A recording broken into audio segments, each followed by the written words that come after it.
Good evening and welcome. Tonight we will be going over the history and geography of Bolikhamsai in Laos. And again, like I said in my last Laos video last week, I'm American. In American English, we pronounce the S in Laos. Most countries don't. They don't in this country. But I'm going to stick with my pronunciation for this video. So don't worry, I know most of the world says Lao. But of course, Americans can't do anything right. We have to say it wrong. If you hear little tiny little noises, there's a kitten in here. A little almost 9-week-old kitten. She's playing under my chair currently with whatever she can find. I'm sorry. I cannot control her when she's wild. But speaking of wild, let's talk about the beautiful, wild, lush landscape of Bolikhamsai province. The kitten's climbing my leg. Okay, she let go. That hurt a lot. There are two different types of landscapes in this province. One of them being the karst mountains, which you mostly can find in this corner over here. This is all a reserve that's mostly in other parts of Laos, but right here as well. Beautiful mountains and waterfalls, things like that. The rest of the province is very wet. There are many rivers, including the Mekong River, you can see right here, the longest river in Southeast Asia, and many others. And a lot of these rivers have hydroelectric dams on them. Bolikhamsai creates a very large majority of Laos's hydroelectric power. Now there's an interesting phenomenon. That's my kitten. There's an interesting phenomenon that occurs on about this stretch of the Mekong River, kind of sort of in this province, mostly down here, but we'll talk about it because it's really interesting. It's called the Naga Lights. There's a lot of names for it, but that's my favorite one.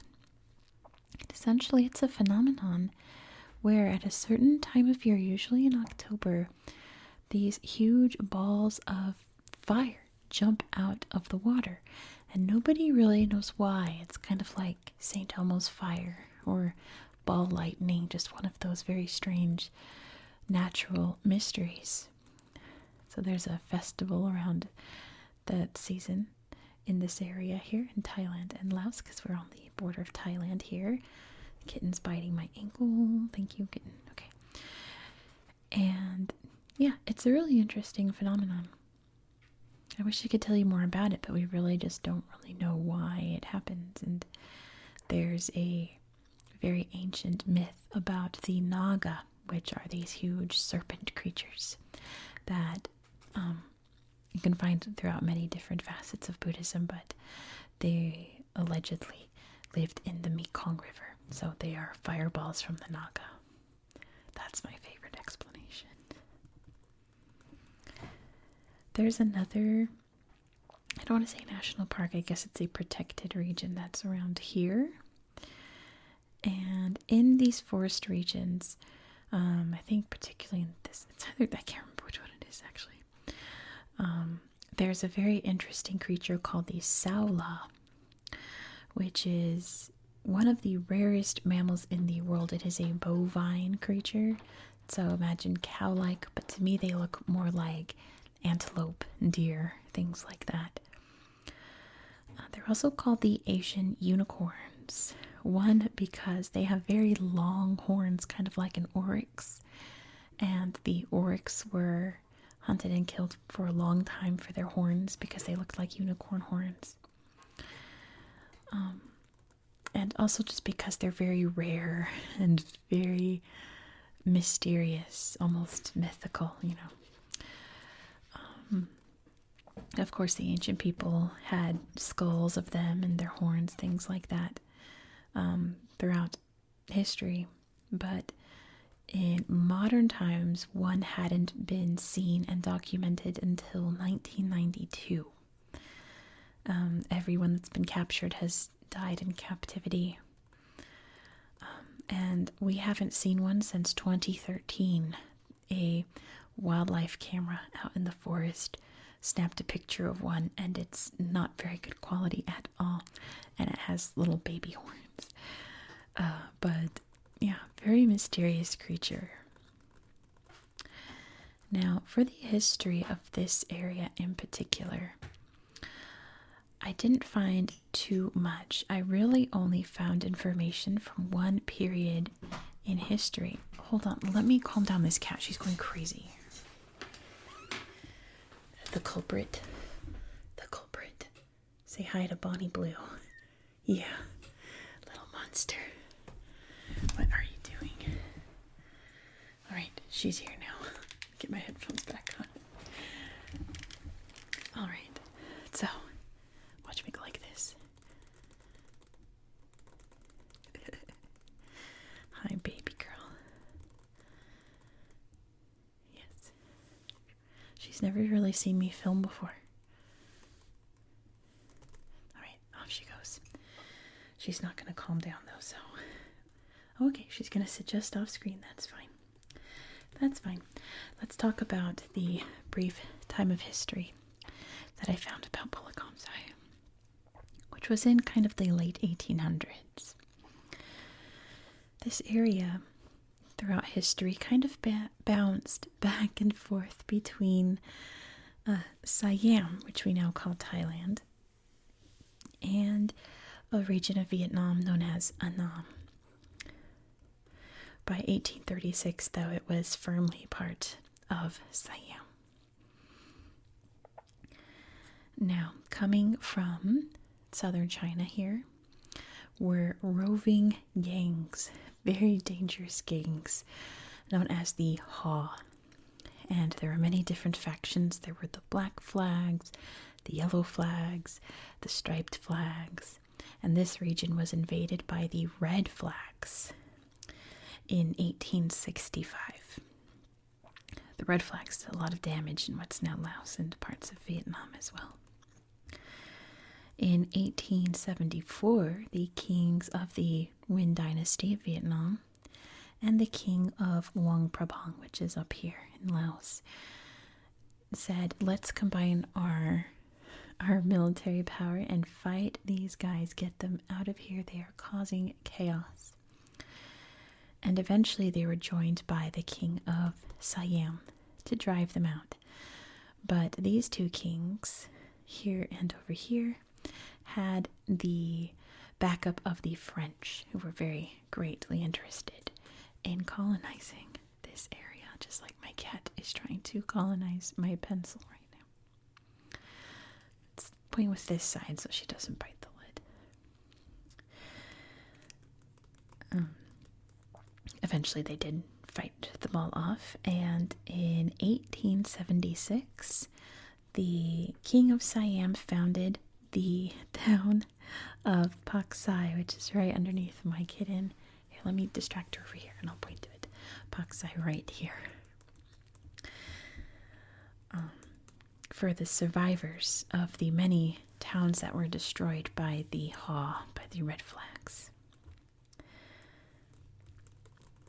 And of course, like I said, this was technically part of Siam at the time, but the French, who, like I said, were very greatly interested in this corner of the world to colonize, would take over in 1885.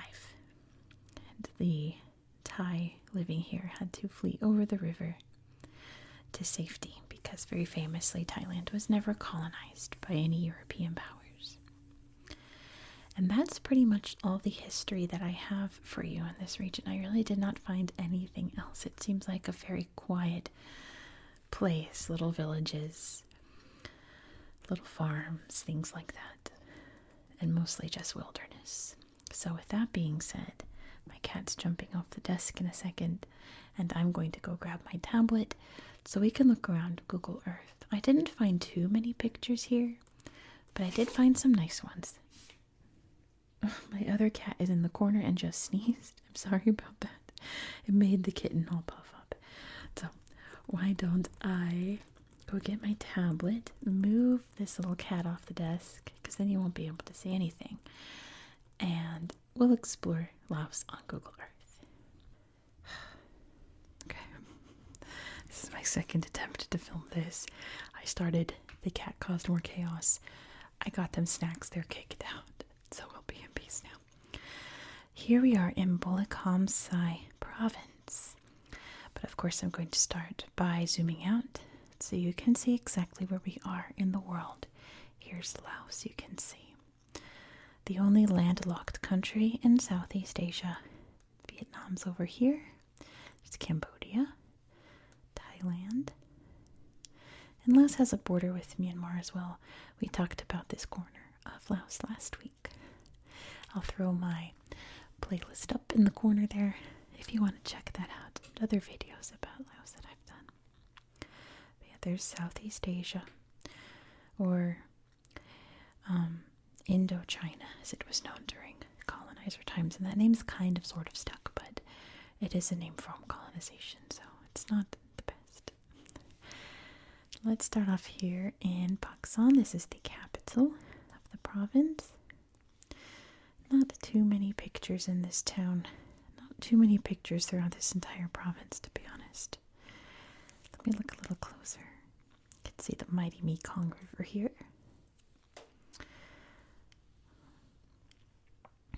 Yeah, nice little place. There's the Bolikhamsai Tourism Department.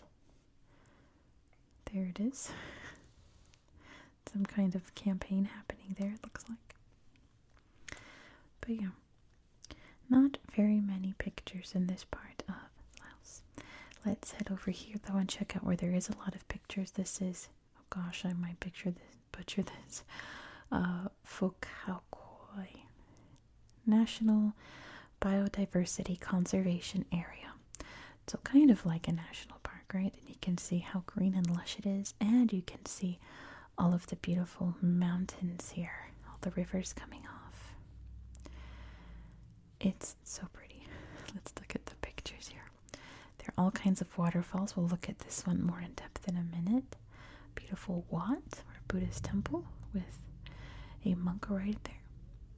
Beautiful entrance here. It's pretty. Wow.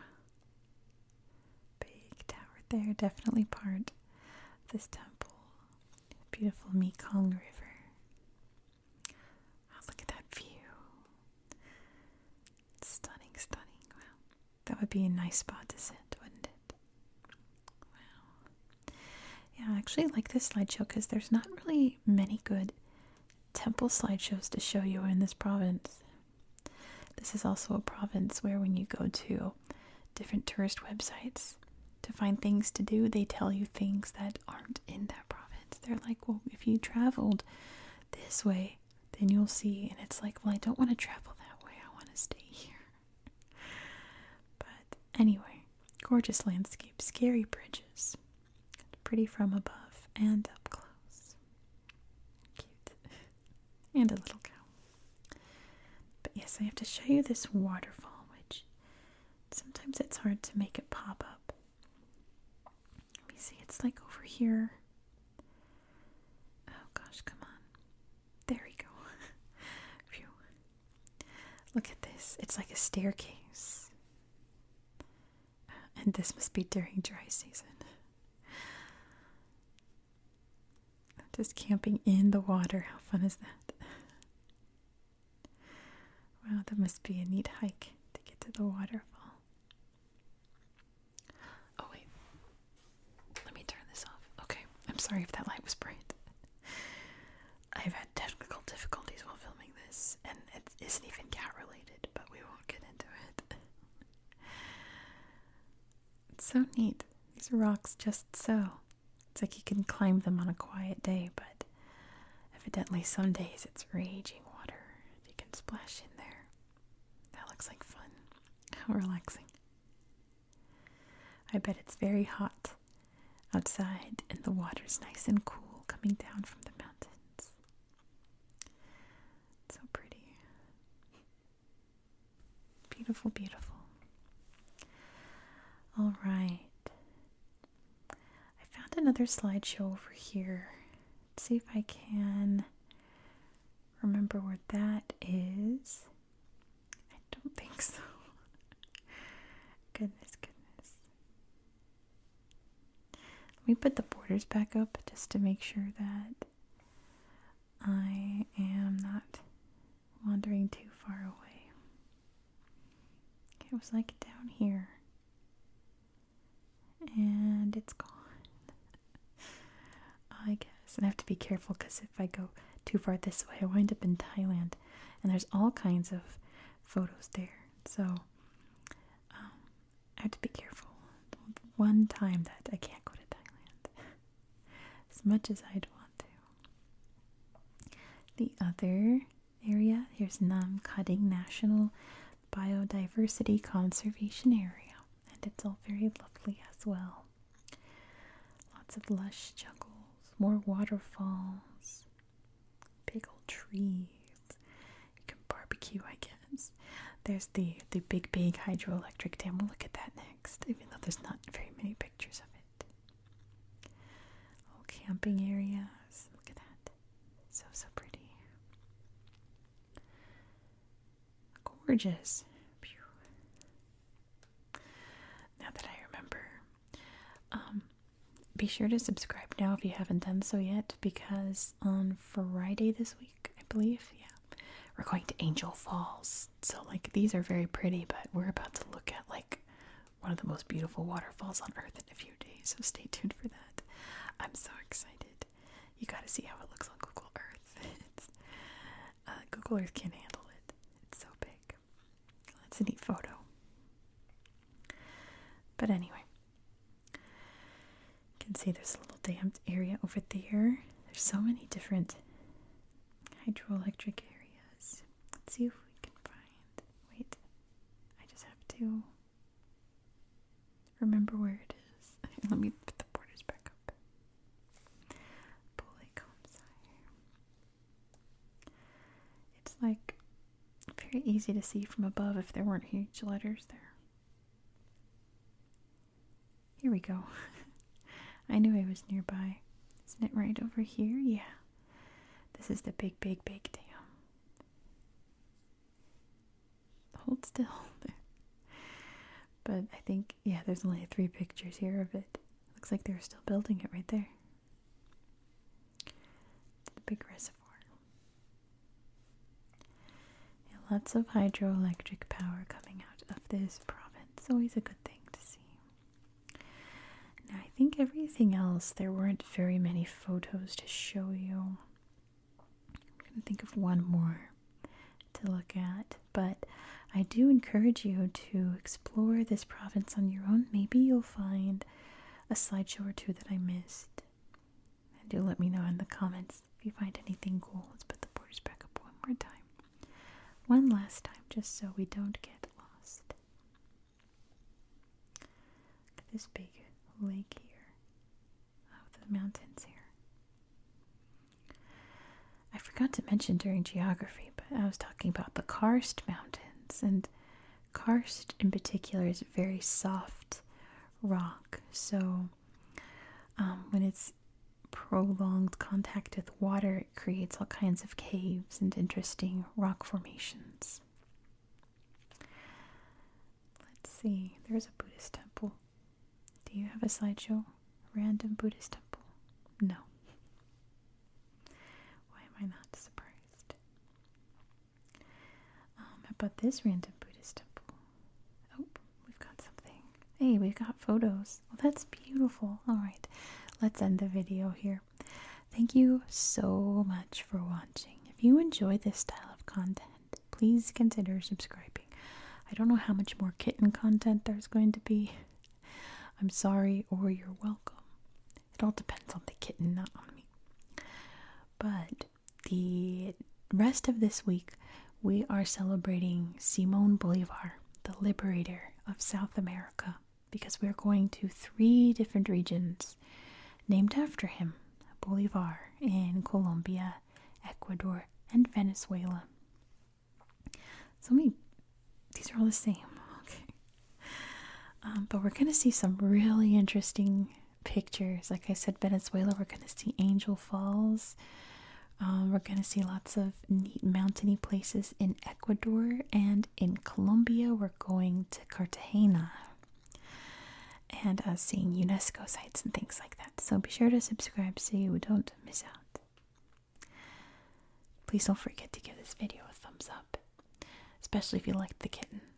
Let me know your thoughts below in the comments if you're still awake enough to leave a comment. I hope that you found this video to be relaxing and educational, and I hope that you have a good